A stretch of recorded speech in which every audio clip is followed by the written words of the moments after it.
Hello, everyone. Dr. Turpo here, Black America's Love Doctor, sharing perspective with you on life and different things, particularly love relationships. So, um, welcome to another video. Uh, just wanted to say before we get started with this evening's question, just to remind everyone to please like these videos as well as subscribe to this YouTube channel. And even more important than that, would be to share these videos with others that you think might be going through similar situations. So without further ado, let's jump in for the question this evening. So, all righty. So what does she say here? All right. So she says, "Dear Dr. Turpo, I truly believe I have found my soulmate online."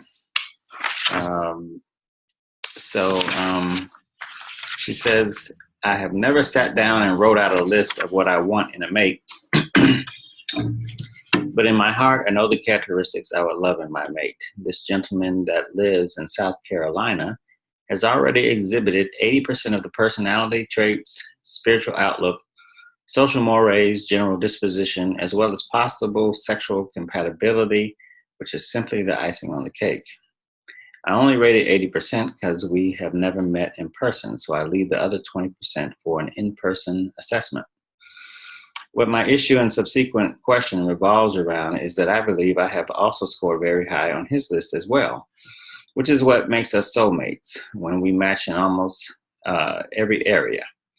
But only one non-match. He matches my physical likes, but I don't match his. He thinks I'm gorgeous, and I am, but I am overweight, and as seems to be with most men, he of course would prefer a smaller person, more physically fit.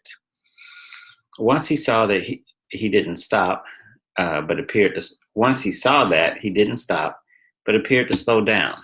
But things are picking up again because we have so much in common, and enjoy chatting for hours. I know that I can fulfill this man's desire, and I truly believe he can fulfill mine.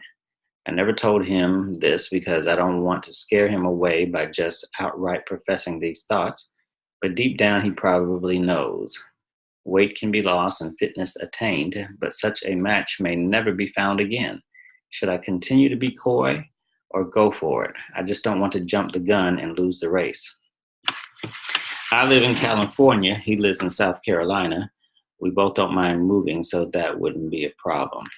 All right, so you are in love with your virtual boyfriend. All right. So let's talk about this, shall we? First of all, I just want to say congratulations. You found somebody that seems to be very compatible, potential, as you call it, soulmate.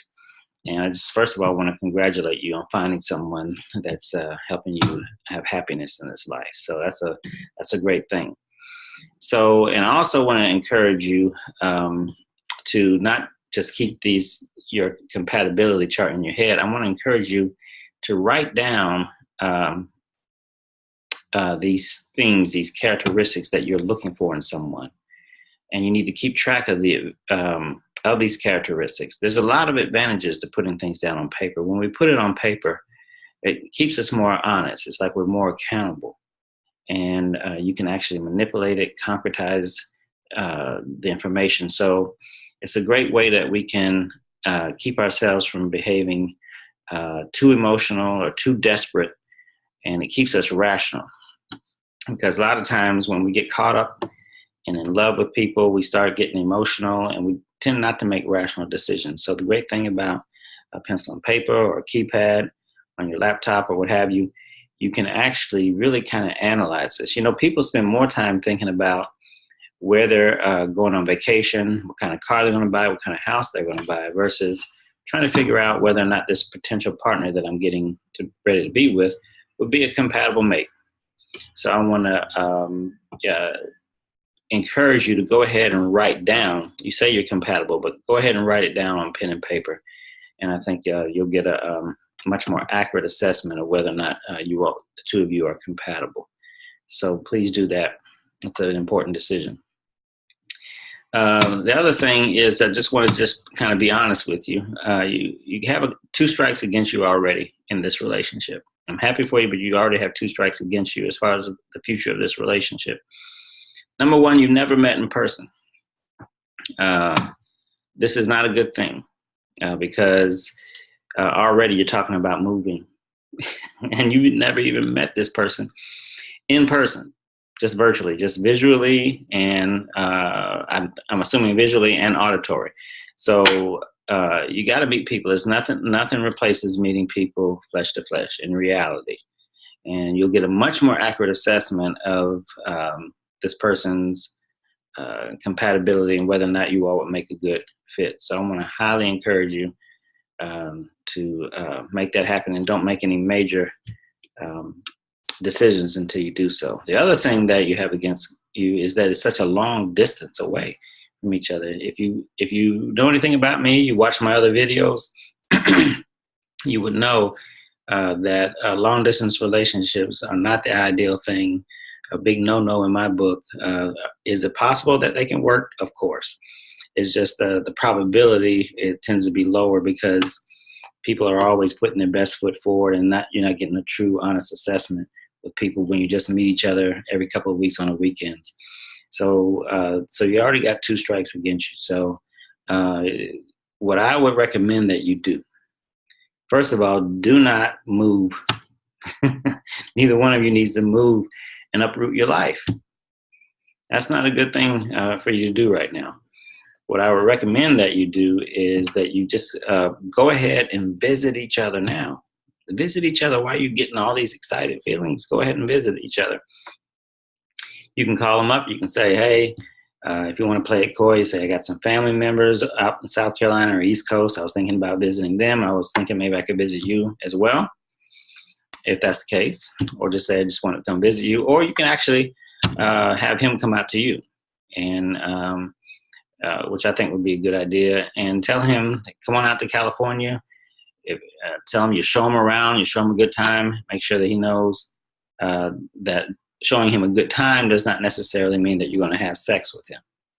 Okay, and that he'll have to stay in the hotel. So I highly recommend you don't have sex with him on the first visit. So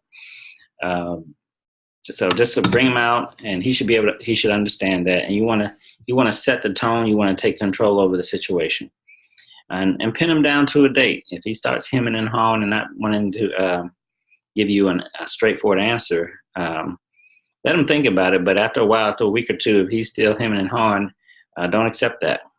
Don't accept that. And if he keeps putting off coming to visit, or you visiting him, then you got an answer right there, that he's not really serious about the relationship. So make it happen. Don't make any major moves. You haven't even been with each other for a significant period of time. You haven't even met each other in person. So don't make any major moves, uprooting your life, uprooting his life, until you all have some more than once, some in person, in reality, not virtual reality, meeting time with each other. And then if those meetings and those visits go well, then you might want to consider moving closer to each other. So that would be my recommendation. I'm excited for you. This is potentially could be a good thing.